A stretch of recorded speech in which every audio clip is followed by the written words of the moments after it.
I've decided to go ahead and do a double live video here on Office Hours with Bob Ross, covering voice leading using chords. And if you guys have a question, I posted up some links, previous post on the meetup I'm doing on musiclessons.com. So if you want to interact on there with me, go ahead, because I may not see what's happening here because I'm watching on the computer, but figure I'd go ahead and let you guys join in on this.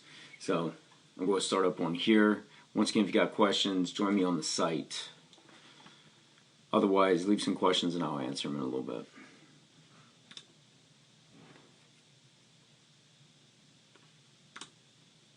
Give me just a second here.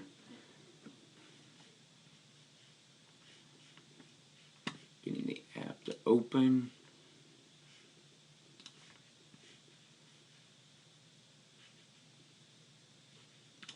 Okay.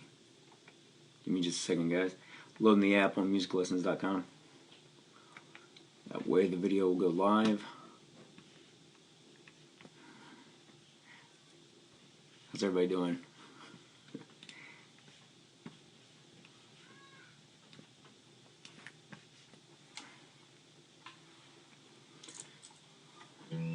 All right.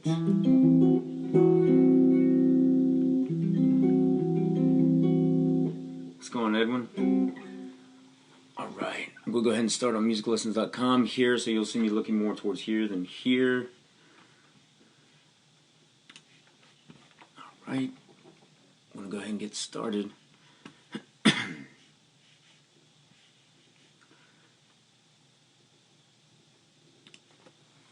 Hey guys, welcome to Office Hours with Bob Ross, and in today's video what I'm going to discuss is voice leading with chords, and I'm going to use a particular chord progression to give you some ideas on ways that I voice lead through chords. And the progression is going to be the tune by Miles Davis called Nardis. So let me adjust here so you can see what I'm doing with my fretboard. If you have any questions along the way, please make sure to type them out, or if you're joining in on the meetup, just go ahead and join in and start talking with me. Okay, so if you guys aren't familiar, there's a couple things before we get started that I would suggest that you do. And one of them is make sure that you have some chords that you know to get started with. You know, if you're just now starting to learn some chords, whether they're triads or sevenths, doesn't matter. Just make sure that you have some chords under your fingers, because if you don't know any other chords besides some of the open chords, some basic chords, then you could run into some issues here. And what I'm going to do is go through this. There's not going to be any particular order to this other than the limitations I set on myself in order to come up with voicings. So I don't have a PDF that I'm looking at or following. So what I would suggest is that if you use these limitations in your practice when you're trying to go through and voice lead chords, is to grab some notation paper or blank chord diagrams and jot down some of the chords that you're finding. That's what I did early on when I was trying to learn some more voicings, or to find ways to go through tunes through voice leading. So one of the ones that I'm going to, and these, let me also say that these are not necessarily anything that I've found on my own. This is not something that, you know, is all original to me. Just like with anything else, over the years I've had teachers show me these type of things, and I want to share what it is that they've taught me. So some of these things I'm sure you've heard. So what I'm going to do is look at each chord from Nardis, and what I'm going to do is just treat each voicing as that one particular voicing for the chord, and I'm just going to keep moving along. So the very first chord, E minor, E minor 7. And here's what I'm going to do. My limitation is that I have to find a way to go from one chord to the next, keeping whatever note that I put on top of the chord, I have to keep it the same to the full extent that I can, unless it just really doesn't fit, and then I have to either move it down a half step or move it up a half step. And as soon as I can get back into a chord that uses that particular note where it will work, then I have to come back down to it and resolve it back in again. So I'm going to start down here. Usually I start up through here on the fretboard, but I'm actually going to start down here.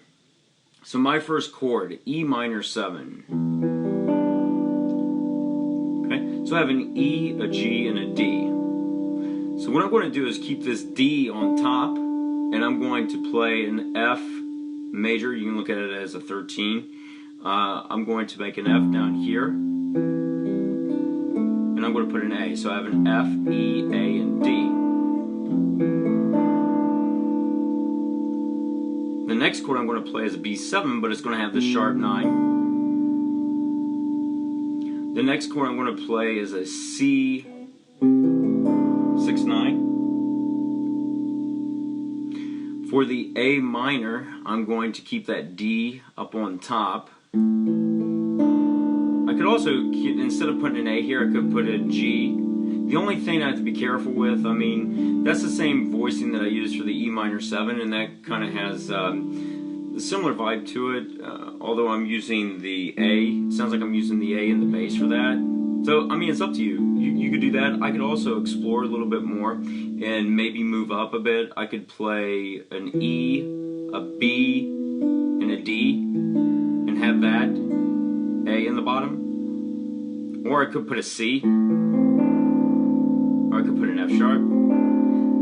The options are pretty endless here, so I'm going to keep it very basic.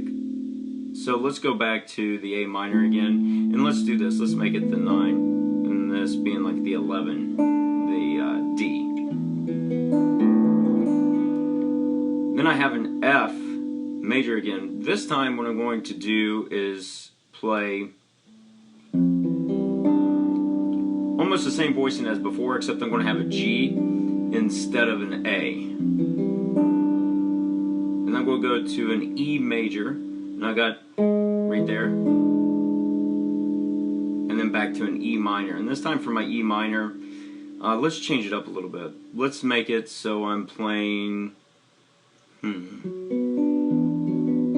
do that with the F sharp and the B, or I could put this in. Let's see, what if I put an A here? You'll sound kind of happy if you're not careful with that. So I may leave in, maybe put a little crunch in there, have an F sharp, a G, and a D. So that's one way that I could lead through the first half of the tune there, the A section of the tune, right? Let's find another spot and try again. So let's say I start on an E. Let's say I make it just a regular E minor, like a triad. There's nothing wrong with using triads. Sometimes I think that we may stray away from using triads because we want to use these complex voicings when we're playing, and that's not necessarily the case. You don't have to do that. You can superimpose triads and come up with some pretty complex voicings too, but I'm going to keep it simple here with just an E minor triad. Then an F major, let's see, let's just go ahead and make it F major 7. Then I'm going to play the B7. Some would say that this is a no-no. I'm putting a third and a sus in there together. I like it, so I'm going to keep it. And then I'm going to lead to the C major. So I have a C, a B, a D, and an E. And I'm going to go back to the A minor. But let's find a voicing here for the A minor. Let's say I put, I don't know, let's have a B. Let's resolve that down. Let's put, because I don't want to just go, because I could just go with this voicing for the A minor. Maybe I don't want to use that voicing. So what if I kept that, maybe I could get this. So it'd be like putting the F sharp, a B, a D, and an E, putting that all together. And then I'm going to go to the F again. So for the F this time, what if I make it, I don't know, this. And that's going to have some clash to it too, right? But what I have here, I doubled the E on the bottom. I didn't have to do that. I could leave that E out, and I could put the F here instead. So So what I would have is the sharp 11 on that chord, and I have the 6 or the 13 on here, and then I'm going to go to an E major. So for the E major, let's keep it simple, another triad, and then for the minor, I could resolve it there. So this is one of the ways that I practice voice leading, and I could keep coming up with different variations to these chords, like different voicings that I like to use. But again, my limitation was I had to keep it so I kept the top note the same to the best of my ability. Now, there's times where that could you could run into an issue with that. Like, let's say, for example, I went with an E minor 9, where sometimes I like to take that and put a 6 in there instead. That'd be like lowering the 6. But let's say I use that or the 9. Well, I can't go to an F major with that F sharp in there. That's not going to work. So I could resolve it up, or I could resolve it down. You know, either way. So there's going to be times where you run into an issue like that, but it's cool to put yourself in those situations. That way, you're figuring out, well, how would I put this together? Like, how would I manage to get my way in and out of these situations? Now, the other way that you can work on voice leading is to go through and to have another limitation of where you're going to move one of the notes of the chord, and I'm going to work with the top note of the chord for right now, but taking the top note of the chord, and what you're going to do is go up by half steps up through the fretboard. Now, sometimes you have to do whole steps. So, excuse me, what I'm going to do is start again like I did before, where I had an E minor. And I can't keep this top note now. So when I go to the F, what I have to do is move it up. Well, I'm not going to use an E flat, so I have to go to the F major up here with the E on top, that major 7, right?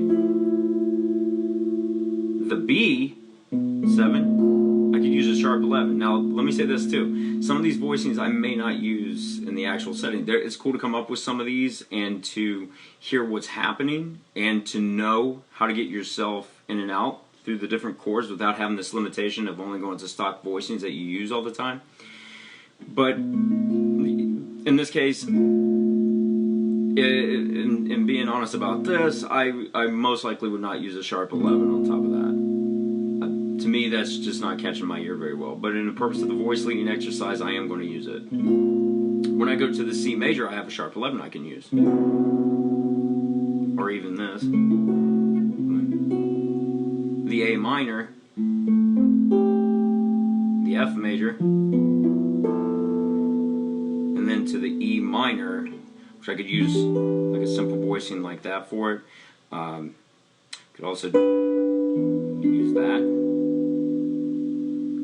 Now let's say I go through that again, like I go around through the first, in that A section again, and I keep trying to go up. Well, at this point, if I'm here on the 12th fret, I'm playing a B, I could keep going up through here, or I could jump up here to the first string and start making my way up through. So let's say I go ahead to the first string. So I have an E minor. What I could do, I could use pretty simple voicing for that. I could use this voicing for it, for an E minor. We'll go with that, that's fine. And then I go to the F major, which for this one, I mean, some may go with this voicing. That voicing is okay. Nothing wrong with that voicing. Maybe instead I go with like this instead. So in this case, I have an F with the D, G, A, and a C. Right? Then I go to the B. Now, the thing with the B chord, the B7, is now I have the C sharp, which is going to be the 9. So I've got to think, how do I want to do this? Do I want to do like a basic triad with a 9, which you could do. It's perfectly fine. You could do that. I could also play like a B9 chord. I could also try to put in some sort of alterations with this. That's all. This is the whole concept that I talked about before with limited creativity. You can be creative with the limitations still there, the limitation of doing this exercise, but you're creative in the sense that you can come up with a lot of different notes. You just have to keep the top note in mind. So for this, or even maybe I do this or I do this, you know, there's a lot of different notes that I could use for that, for the B7. Then I come up here. Here I have the 9 again, but this is for the C this time. So maybe for this one I come up with a voicing like this. Now this is a voicing that I use, and yeah, I'm going to throw it out here. The intervallic chord course that I have on music lessons, I have a course on the intervallic chords, and this is one of the particular ones that I work with. And in this case, what I have is an E, an F sharp, a B, and a D. And let me talk about this just real quick. What I've done is I've taken intervals to build this. I have the interval here of the E to the F sharp. This is a second. It could be a minor second or a major second. It doesn't matter as long as it's a second. This voicing right here would be my fourth. And then the top two, I have the interval of a third. So this has a pretty cool sound. I'm trying to get that C in there. Now I'm going to resolve that. I have an A minor. Now I don't want an A minor with a flat 5. I want the E based on context. I'm going to have an E natural on top. So I could find a voicing that works for this. So I could, below the E, I could have the 9. Right? Maybe I want to put, I don't know, these voicings together. So I doubled the A there, but I have an F sharp, an A, a B, and an E. Or I could make it a simple A minor chord. Up to you on that one. Then that goes to the F chord again. So here I am. I'm still going up the fretboard. I haven't went back down yet. So for this chord, what I could use with the F on top, a D, a G, a C, and an F. And I'm going to go to an E major. For the E major, I could use, again, seeing that's the 9. I like that. I'm going from here to here. And then I have to resolve it to minor.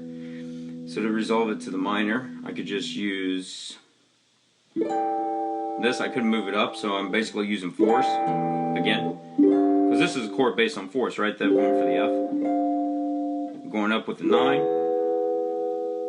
Or I could just do this, which that's a pretty cool sound too. So this is a few of the, a couple concepts that I have as far as voice leading goes that it takes a little time. And again, I could have went all the way down to, like the bottom strings and started to voice lead my way like that.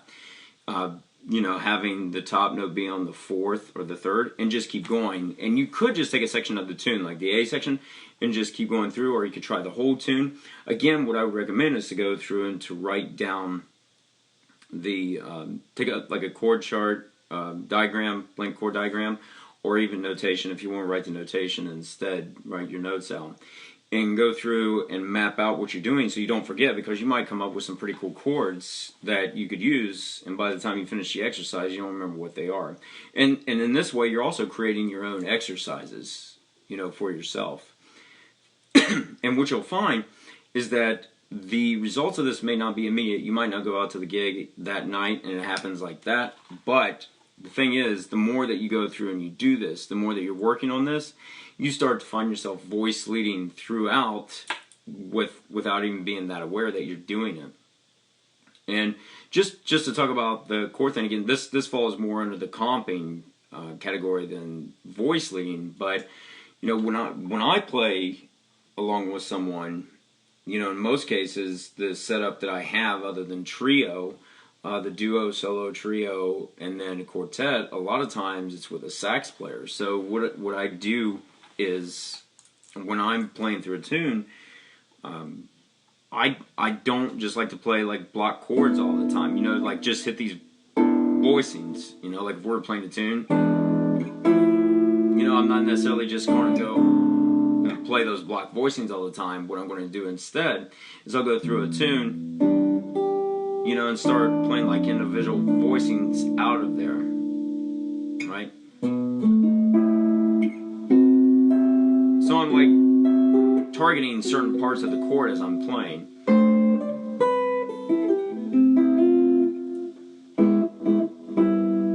Sometimes I'll use those block voicings still, right? I mean, it's okay to do it. It's just you're not going to find me necessarily playing through a tune other than like if I have some distortion on or something, like really holding something down, which I like to do. It's pretty cool. You're not going to find me just playing, you know, like voicing through the tune like that and just holding those down as I go throughout.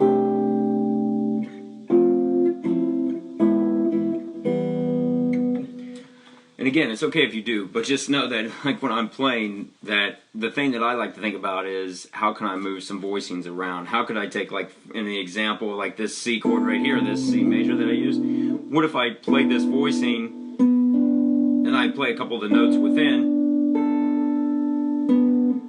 and then I start leading other notes within the chord around, you know?